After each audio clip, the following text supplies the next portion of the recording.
So take a look at how the final standings played out in the Eastern Conference. The number one Pistons matched the franchise mark by winning road games this season, and Tayshaun Prince played in all 82 games for the third straight season. The Cavaliers, behind LeBron James, 27 points, 6.7 rebounds, 6 assists per game, posted 50 victories this season. And hey, the Raptors had 19 sellouts at home, and they posted 23 of their 47 victories at Air Canada Center.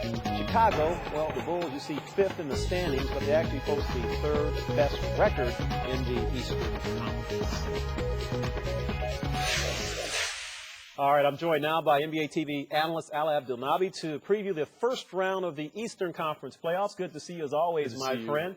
Andre, how are you? I'm doing good. Okay, we're going to start at the very top, and we got the Detroit Pistons, who always seem to handle their business, and the Orlando Magic, who are thrilled to be in the postseason. How do you like this situation? Well, if the regular season was 4-0 in favor of the Pistons, I really don't see it changing that much. It may even go just 4 games in the first round of the playoffs. Look for the Pistons really to hold the Magic under 90 points every night. I think the Magic have a hard time getting above that mark for some reason. I think it's over-under for the 90-point mark to be reached. I think the Magic might have a chance, but I think it's the Pistons all the way in this. They've got too many pieces for them, too many answers to the questions that the Magic will pose. All right, you played in this league. You played in the postseason. Is Dwight Howard going to see some things he hasn't seen so far in his young career? You're darn right he will. Okay. He's going to see double teams, triple teams, and the intensity level is going to be picked up as well. But the attention that he's going to get is definitely going to be a marked difference than what he normally gets during the regular season. He gets enough of it during the regular season, but now that everything's out on the line, we look for him to be the focus of attention for the Detroit defense. All right, game one of the Pistons Magic, Saturday night, 7 p.m. Eastern on ESPN. They will get things started at the Palace. Let's move on to the 2-7 matchup, and that will be Cleveland and Washington. Hey, the Cavaliers and Wizards had a nice playoff series, folks, last season with Cleveland winning in 6 games. Now, obviously, Gilbert Arenas' free throws won't play into this particular matchup. Do you give the Wizards any chance at all? Unfortunately, no. For all my friends out there in Washington, D.C., I sincerely apologize. But without Caron Butler, who they think seem to be coming back in the second round, Andre, they're not going to be there in the second round. Unfortunately for them, they're decimated with injuries.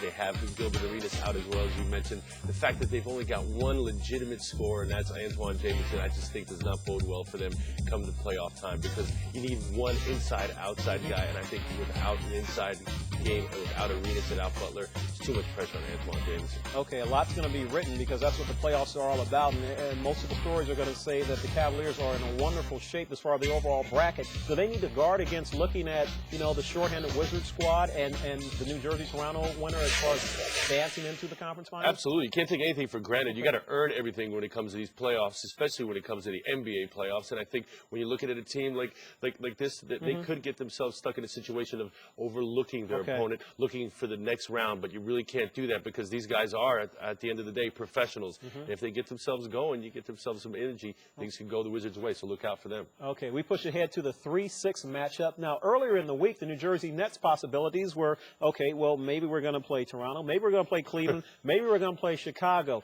And if you talk to some Nets fans, we really would like to play Toronto. We got the Vince Carter thing. Is that the big part of this matchup, him and his old team? Well, we talked a little bit on NBA radio to some fans north of the border. They can't wait for this matchup. So they want it too. Yeah, because you remember how Vince left them. They left them in a little bit of a shaky term, if you will. They felt that they were jilted, if you will, the people north of the border. So they're really looking for payback here. But the Nets have an advantage in the fact that they've got Jason Kidd, who can control the tempo of the game, has been there, has done that before in the playoffs. They've been to the finals a couple years ago, 2 years in a row. So when you look at the Jason Kidd there, you've got RJ's healthy, you've got Vince Carter playing at the top of his game.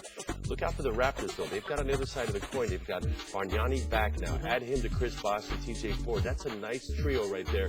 But again, I look for the Nets, their experience, their ability to be able to take over the games at the end of the games for them to really be more prominent in this series. And the Nets may wind up winning it. TJ Ford, Jason Kidd matchup. Who has the advantage? Quickness of Ford, experience goes to Jason Kidd, but also the ability to get people involved. Both of those guys have that, but I think Jason Kidd, you have to give him the edge because he's been there before. TJ hasn't been in this situation. situation. Now, I may turn out to be wrong because TJ may come in and be a vet right now, but I got to give the edge to a guy who's been there before. The edge goes to Jason Kidd. All right. The 4-5 matchup has the defending champion Miami Heat and the Chicago Bulls. The Heat are the 4th seed in this matchup, but they do not have home court because of the respective records of each team. So in this, and remember, these guys got together last season in the playoffs, so they have the history.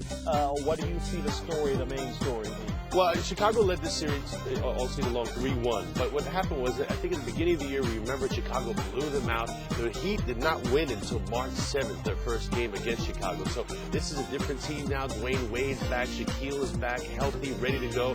Nobody wants to play the Miami Heat. As good as the Bulls are playing, the defending champions, I think in this one have the edge. Okay, and as far as anything that happens to the Chicago Bulls on Wednesday night in New Jersey, is there any hangover for that in the game they really wanted to win, they weren't able to? You know what? I think that Scott Skiles, I watched that game. I thought at times throughout the course of the game, he was very upset with the way they were playing, especially on the defensive end of the floor. Look for them in the next couple of days to really focus on the defensive end of the floor. Listen, we know they can score. They've got Ben Gordon, Heinrich, they've got Luol Deng, they've got good defense inside. But really look for Coach Skiles' team to focus on the defensive end of the floor. That's what's going to get them going. That's what's gotten them this far, Andre. Okay, you may have a nugget. You say you know they can score. There's some people don't think they can score. Well, So when they get their shots going, they got an ability to score. They're dangerous. That's why we got you here. All right. Al Abdenabi, that wraps up the Eastern Conference situation.